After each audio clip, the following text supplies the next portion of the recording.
Hello and welcome to Introduction to ChatGPT. This is the first of a series of 5 videos in which I will discuss how students can use ChatGPT as resources, as tools to improve their writing and their communication and critical thinking skills. One disclaimer I'd like to make right up front before I get started is I'm creating this video at the end of August 2023. So depending on when you actually watch this video, some of the information I'm discussing today may at that point be obsolete. This is a very rapidly developing technology. So just keep that in mind. I'm sure that whatever benefits I will point out and whatever methods I will share with you, you will be able to use in the future. So it's not going to be completely obsolete. Just keep in mind that some of the things, some of the drawbacks or things that it currently cannot do might be possible by the time you see this. So in this first video, I'm going to talk a little bit about ChatGPT, what it is, what it can do, what it cannot do, advantages and disadvantages. If you have not used it before, I will show you how to sign up for it and get started in it. And then I'll talk a little bit about what benefit students can derive from it for their academic work. And then I'll briefly go over the 4 other videos and what I'm going to discuss in each of them so you can choose specifically which one of them you will be interested in. All right, so OpenAI, it's a company in San Francisco, began work on efforts related to ChatGPT in 2018. So initially what they were trying to do was to create an AI language model that was designed to predict the next word in a given sequence of words. And within 2 years, in early 2020, OpenAI released ChatGPT. And at that point, the platform could conduct natural conversations with humans. Okay. So because it was so successful, they kept investing a lot of effort and research into it. And by March of 2023, they released ChatGPT 4. That's the version that's currently available for a subscription fee of $20 a month. But that's the most powerful one, and I'll talk about that a little bit more. Microsoft has been really interested in advancing this technology. It has invested over $10 billion in its development. It has also used some of the technology in developing Bing Chat, so for its search engine. And it has been used widely and being integrated into websites, messaging apps, virtual assistants. So it's found a lot of application already. It can generate human-like text, and that includes poetry, stories, and it can also write code. Basically, in the development of ChatGPT, the developers trained it on a large corpus of text. And that includes books and articles on literature, science, history, technology. So a pretty broad range of topics. It was also trained on Wikipedia, and that's where I have my first concern. Wikipedia can be extremely helpful. I look at it all the time. It can be a great gateway source.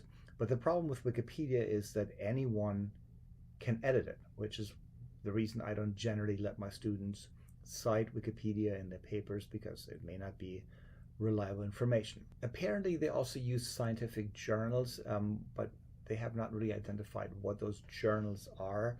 And I would argue they must be journals that are available publicly on the internet, because generally speaking, ChatGPT does not have access to any databases that hold scientific peer-reviewed journals, because usually they're available only to students and faculty at a specific university, or they will have to be purchased for sometimes pretty significant fees. They also use code repositories. So code repositories are storage locations for code and software development assets. They're usually used to manage and organize a software project's code base. Developers can use it to track and manage changes to the code base and roll it back to previous versions. So that's one of the reasons why ChatGPT can actually write code for you. The next area I was trained on are social media posts. Again, I'm a little concerned about that. Social media posts can be written by experts in their field and they can be fact-based. I look at a lot of posts on Instagram that are written by historical experts who have clearly done their research. But if we are on Facebook or on other social media, we know that quite frequently it is also a forum for people to vent their uninformed opinions. And if that's what ChatGPT is relying on, that could be an issue. The same goes for blogs and online forums. I generally discourage my students from using blogs in their research papers. If they look at a blog closely and they can determine that the author is an expert in his or her field and has clearly done the research, then that's a different story. But if the blog is strictly the uninformed opinion of someone who just feels like sharing that opinion, then that could be a problem. Okay. OpenAI now allows access to online sources and third-party websites. For the free version of ChatGPT, and that's the version 3.5, the information that the platform had access to for its training has a cutoff date of September of 2021. So anything newer than that, it does not have access to, and therefore makes it somewhat limited in that sense. So with the more expensive version with ChatGPT 4, we now have access potentially to current websites. So what are the advantages of ChatGPT? One great one is that it can generate an enormous amount of content very quickly. It is, for the most part, coherent and fluent text, usually well written, on a wide range of topics. Again, it's been trained on all these different areas, and it can comment on that. It can help us translate from one language into another. It may not be perfect in that regard, but it can provide a start for that. It is very, very fast. Generally speaking, responses are processed within a second. The other thing it will do, it will personalize our content because, as I point out in the final bullet here, it will remember anything we have ever asked it. So we can go back into a previous thread and continue asking it questions regarding that, and it will know. So it makes it very easy and very convenient to continue providing prompts to get further information. Now, the disadvantages are it can be prone to errors and misuse. That's quite frequently the case. So we have to be very careful, and we really have to fact check anything that we get from it before we start incorporating it into our own work. It requires very specific prompts to yield meaningful responses. That's why the third installment of these videos will be just on prompt engineering, because the more adept we are at creating prompts that will yield really specific, highly detailed responses, the better it will be.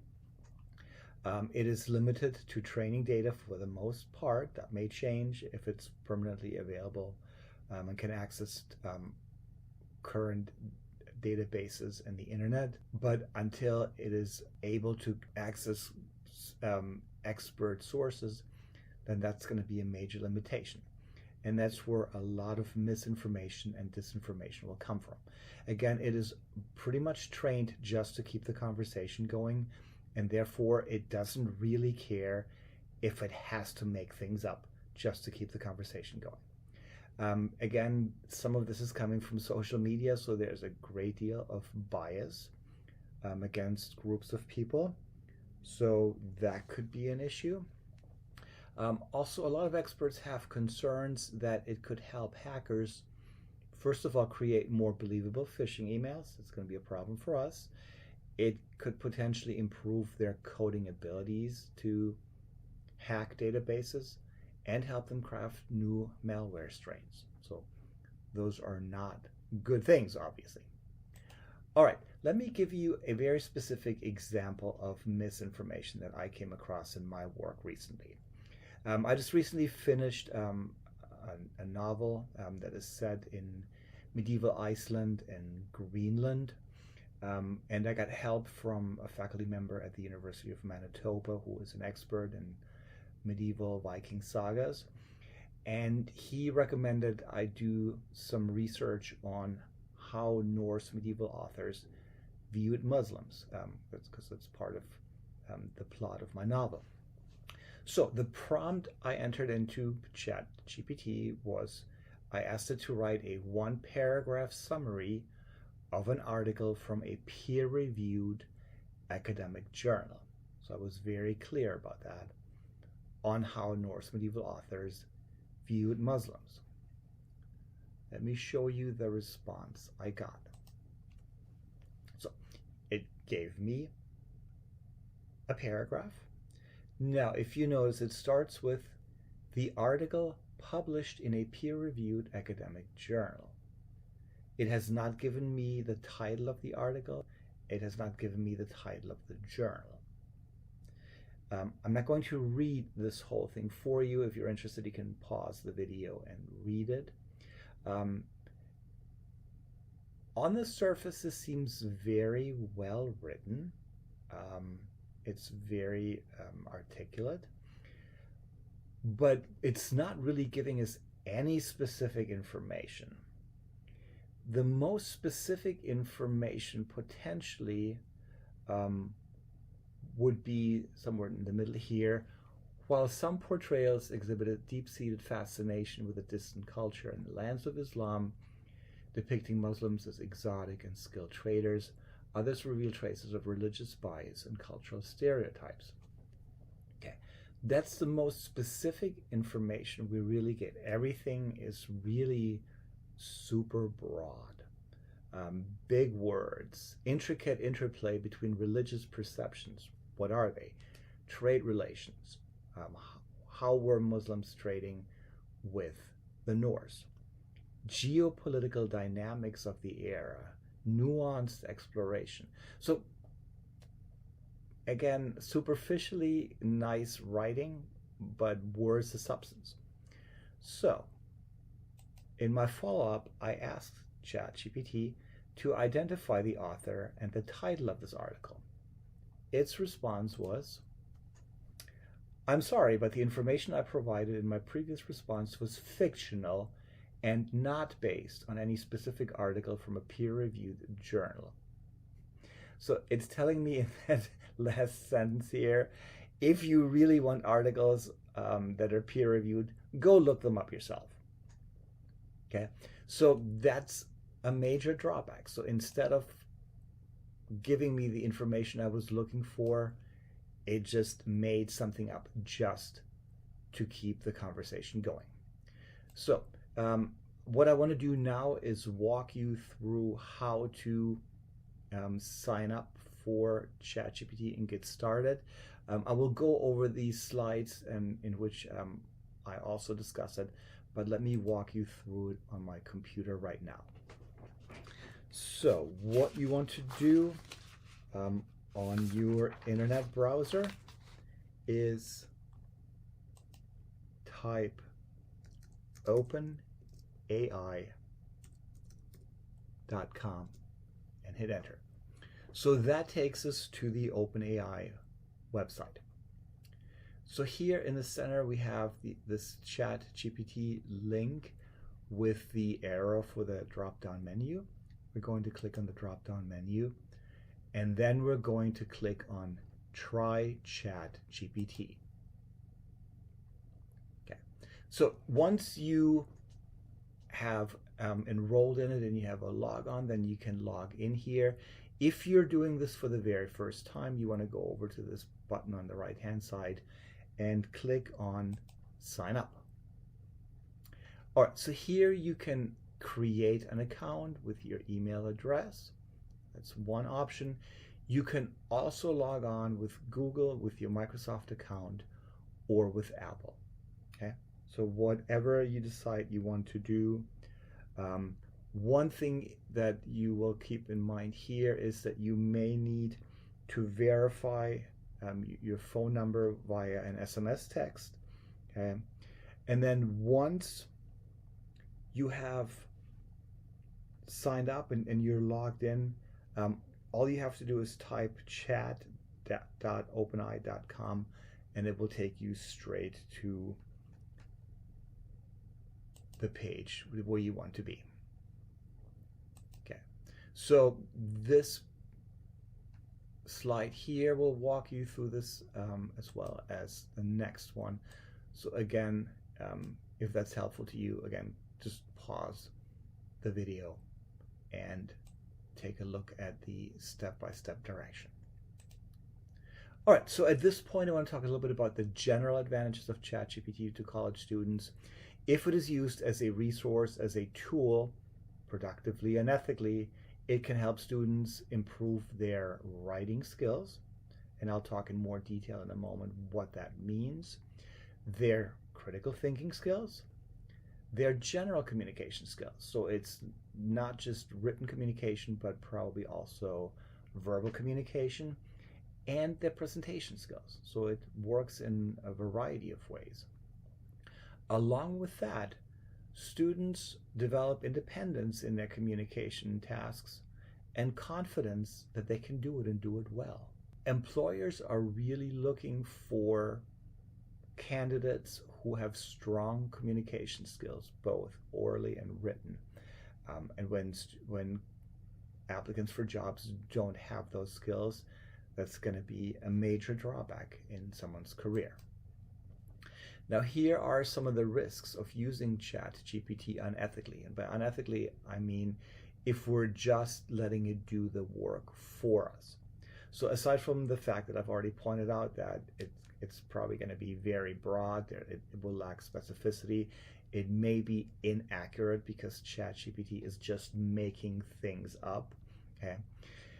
If students rely on it to complete their work for them, pretty much the only advantage is that you're going to get really good at AI prompting skills.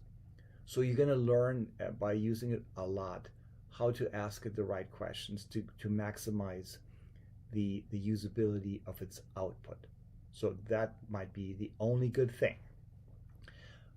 However, the problems with using it that much will result most likely in becoming increasingly dependent on it.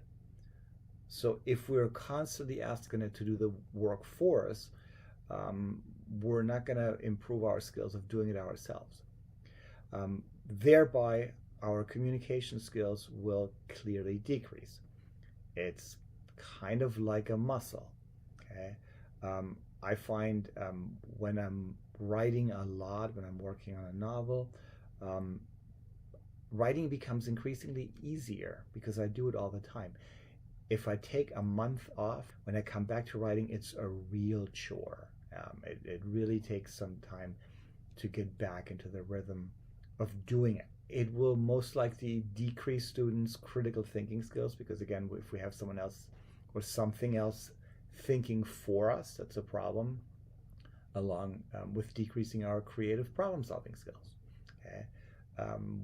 Our ability to brainstorm will decrease, and eventually we're not going to have a whole lot of confidence that we can do it and do it well ourselves because we're continuously asking a machine to do it for us. So if we use ChatGPT as a tool or resource to assist us in our writing rather than having it do it for us, students can improve the following writing skills. And here it becomes a little bit more specific. It can help us with our spelling and grammar. It can help us improve the content of what we're writing. It can give us very helpful feedback on the content of our writing. It can help us adjust the tone of our writing, and tone is very important depending on your reader. It can help us improve readability. Again, the majority of the American public reads at a 6th or 7th grade level. So in our writing, if we're writing for the public, we want to make sure that it's something that's easy for them to read and to comprehend. It can be a very effective plagiarism check. Okay? It can give you actual feedback on your essays, on their structure, on thesis statements, making those more specific. So it can really help us in our writing in that sense. Okay? Furthermore, it can help students prepare for their exams by summarizing their class notes. So if you have typed up your class notes, you can save that document, copy and paste it, and enter it into ChatGPT and ask it to summarize it for you. It can give you an emphasis on key terms and concepts. It can also generate practice questions and study guides for you. So it can do all these wonderful things to make you a more effective and successful student.